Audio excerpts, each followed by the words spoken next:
One of the first jobs I ever got was working as a bagger boy at a grocery store. I would work 8 hours a day for 6 days out of the week during the summer. And then when school time would roll around, I would work Friday evenings and then I would work all of Saturdays.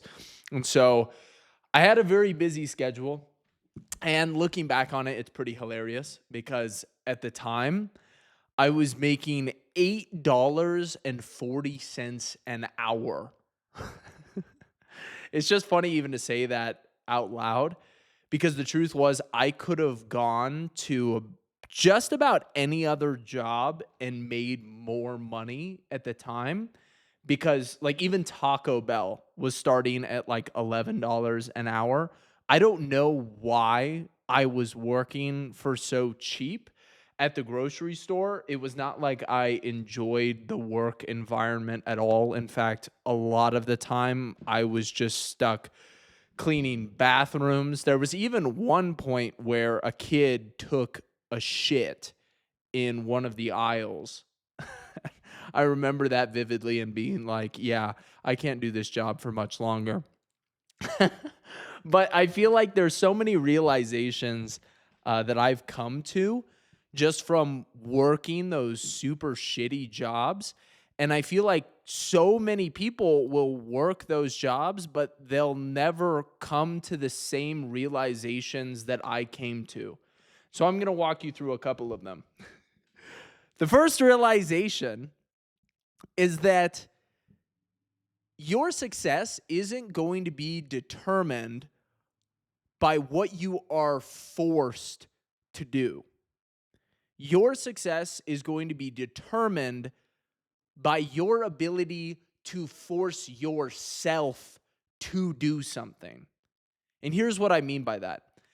I've got fitness coaching clients who really, really struggle to fall asleep early at night and to wake up early in the morning. That's like the foundation of a hardworking person, of somebody who is actively trying to go to bed earlier one night in order to make sure that their next day is productive. Like you're kickstarting the next day. You're already doing habits that day that are going to help you the next day.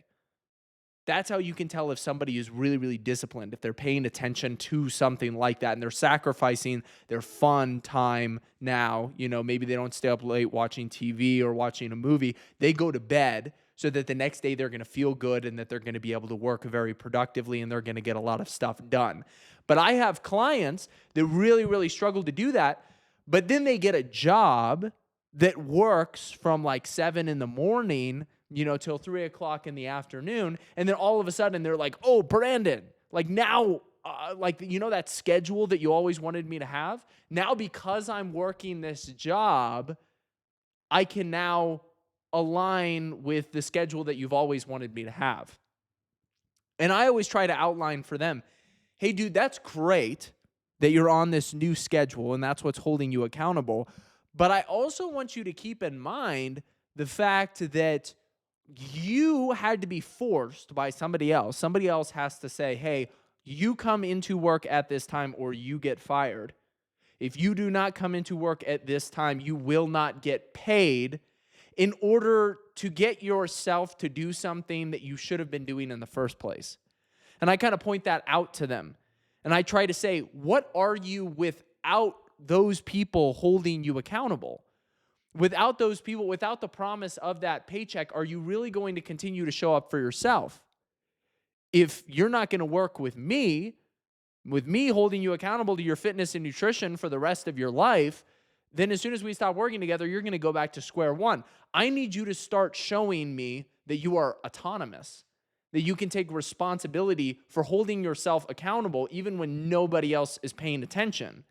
And I realized that early on with my job because I was spending so much time working at this grocery store where I didn't really have any responsibilities that were pushing me to like become a better person.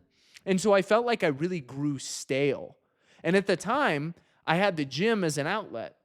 No matter what, no matter how many hours I was working, I would always go to the gym afterwards. I remember getting off of some shifts at 10, 11 o'clock at night, and I would still just go to the gym right after, and then I would go straight home and I would go to bed and I would try to wake up decently early the following morning.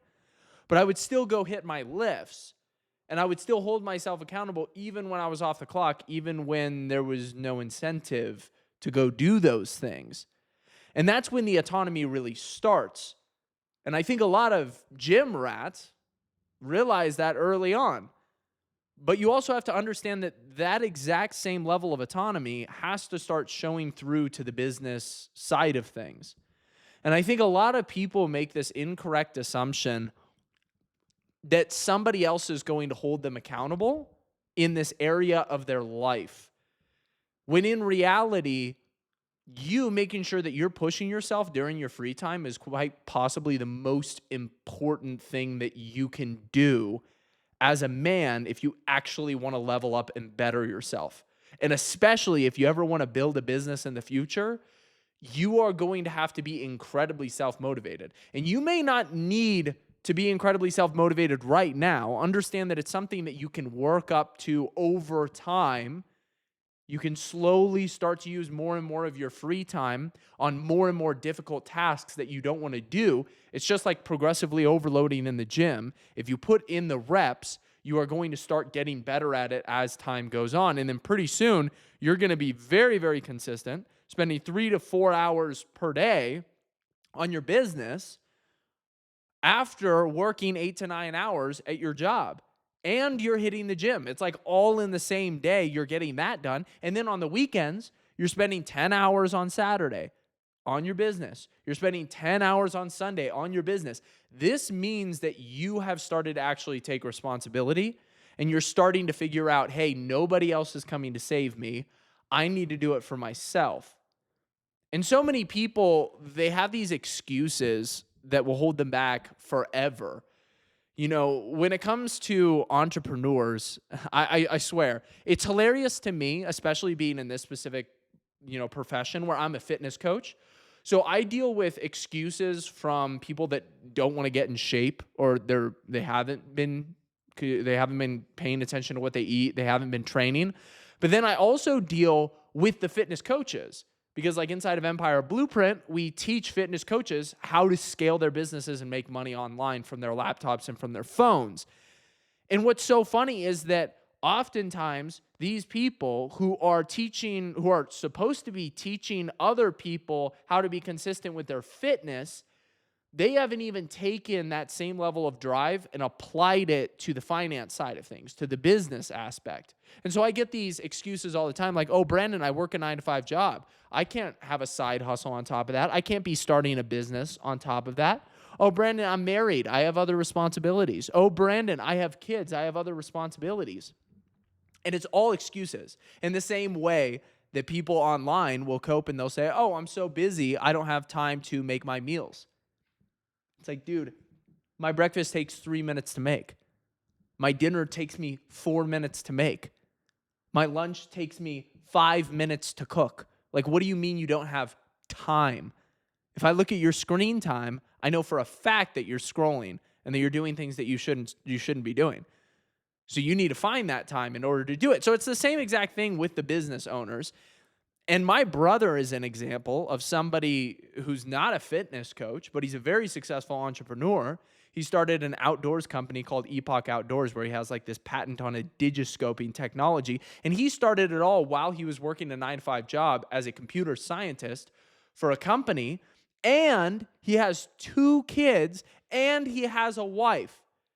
And all of his free time was spent mastering social media, mastering ads, like building out this product, actually manufacturing it. He manufactures it out of his garage, learning how to hire people to just do certain jobs. And he built up the entire business to the point where he could quit his job and he was making way more money from the business than he was making from his 9-to-5 job. It made financial sense to quit his job.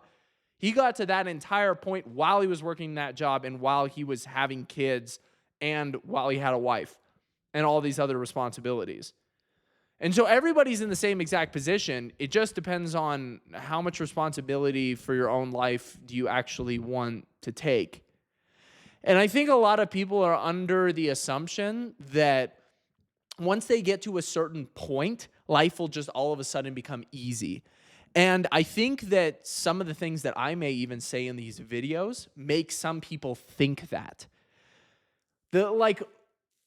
When I tell people that I make $1 million today just from fitness coaching, like I make $1 million a year from fitness coaching, and I work from my phone and from my laptop, everybody just automatically assumes, oh, Brandon's job is easy now. He grinded for so long, and now everything's just easy. Now he can travel the world and work from wherever he wants, and he has like this dream life and this dream job. But they don't understand that I'm just as stressed out now as I was back when I was like working as a bagger boy, like for $8 an hour. I was still just as stressed out. My life is exponentially better. I mean, the levels of accomplishment and fulfillment that I feel, it's crazy. But it's not like you ever get to this point where all of a sudden you can just throw in the towel and everything just runs itself. Like this whole idea of like passive income is just like disgusting to me. It's hilarious. No, what happens is you become a stronger individual that's capable of dealing with the stresses of that particular profession or in that particular industry or with that particular business. And so as the years go on, you just become a lot more immune to stress because you're growing as an individual. And so the same shit doesn't stress you out anymore, if that makes sense. But you never get to a point where it's like, oh, this is super easy now. People will come into the space and they'll think, oh, being an entrepreneur means I'm going to work really, really hard now so that like eventually my business will just run itself and then everything's going to be super easy. No, you're going to be a completely different person 5 years from now. Completely different. You're going to be equipped to handle so much more. But by the time that you're there, you will have realized, hey, I need to prioritize all these other things. I also need to hold myself accountable. I need to be able to use my free time wisely and take things step by step. Just to give you guys a little bit of an idea of types of things that I deal with on a regular basis, Instagram or Meta has been like banning accounts left and right for absolutely no reason lately. I make a lot of money through Instagram. I have a massive following on there. I have 600,000+ followers on there. And I also have like 300,000 followers on Facebook. And I could wake up tomorrow, my Instagram could just be gone. We're seeing that with a ton of these accounts. It's like your audience is not even yours. Like you could lose it tomorrow and never get it back. And there's nothing you could do about it. That's a stress. That's something that you have to be willing to deal with, is the fact that like a lot of people will build up an audience on social media and they'll think, oh, this audience is mine. Like I built this audience, it's mine now. Dude, that audience is rented, brother. You have to realize that. Like these stresses don't go away. They just change. And the things that you need to worry about change. But you're going to become way better at dealing with that stress as time goes on. But you're also buying back a lot of your time because you're making exponentially more money. I'm making $100,000 a month from fitness coaching. I used to make $8 an hour as a gym rat bagger boy. I can't believe that I'm where I'm at now. Like it blows my mind. But I'm a completely different person than I was back when I was working that grocery store job. I still thought back in the day that I would eventually get to a point where I didn't really have to put all that much effort in. But even to this day, I still throw a ton of things at the wall. I still try out new styles of content 24/7. Like a lot of people will say, you know, throw shit at the wall until something sticks. That is essentially what you do when you decide to opt in to social media. Now, there are things that you can learn about how to make content that is going to exponentially help you with building a brand, and that's what we teach inside of Empire Blueprint, and that's why it's so valuable for fitness coaches and why so many fitness coaches have been able to scale from $0 to $10,000 relatively quickly, is because we teach the skills, the sales, and we teach like how to become better at content. We teach those foundational principles and the things that you need to know. But at the end of the day, content's like ever changing. And your brand is a story that goes on. Just because one thing is working for you 1 month does not mean that it's going to be working the next month. And so you need to make sure that you've got all of these different things where you're putting in work in these different areas, trying to build yourself up, trying to make sure that you're well equipped so that if even something like your Instagram were to get deleted, you wouldn't be completely screwed and your business wouldn't go completely under. You still have to play around with experimenting with different storylines, with different hooks, attracting specific types of ICPs. Like when you are an entrepreneur, it is just a never-ending grind of continuing to move forward. And you really have to fall in love with that because you're buying back a ton of your life. But at the same time, it is going to be difficult. It's not something that's just a walk in the park. A lot of people think, oh yeah, I'm going to start posting a couple times on social media and then it's going to be so easy and then I'm going to be making $10,000 a month. No. And it's hilarious to me, the amount of people that come to me and they say, Brandon, my content's not working. And then I take a look at their profiles and they've been posting for 2 weeks and they've been posting once a day. Some people watching this might even think, yeah, wow, once a day is quite a bit. Dude, I post 9 times a day on Instagram. I post 20 times plus per day on Facebook. I post 2 YouTube videos a day right now. One on this channel and then one on my main channel. Are you kidding me? You're complaining to me? Dude, I've posted more times than you, and it's better content because I understand the content game. I know how to make good content. And I've posted 20 times, 30 times the amount that you've posted today. Just think about that for a second. Like, how can you ever complain when you know that that's the case? And you see this into all of the higher echelons of business when it comes to brand building and social media. Like, you can go look at how much money Alex Hormozi puts into content and how he posts like 1,000 plus pieces of content every single week. Like, there are levels to this game. And if you actually want to get in on the ground floor, if you're somebody who wants to build up your audience, you are going to have to cover all of these different avenues. It's not just enough to be just on Instagram. It's not just enough to just be on TikTok. It's not just enough to be just on Facebook or on YouTube. You have to be on every single one, and you have to know how to post on each. And you have to understand the fundamentals of business in order to start funneling people into that product. And now, thankfully for me, I was consistent with the gym back in the day.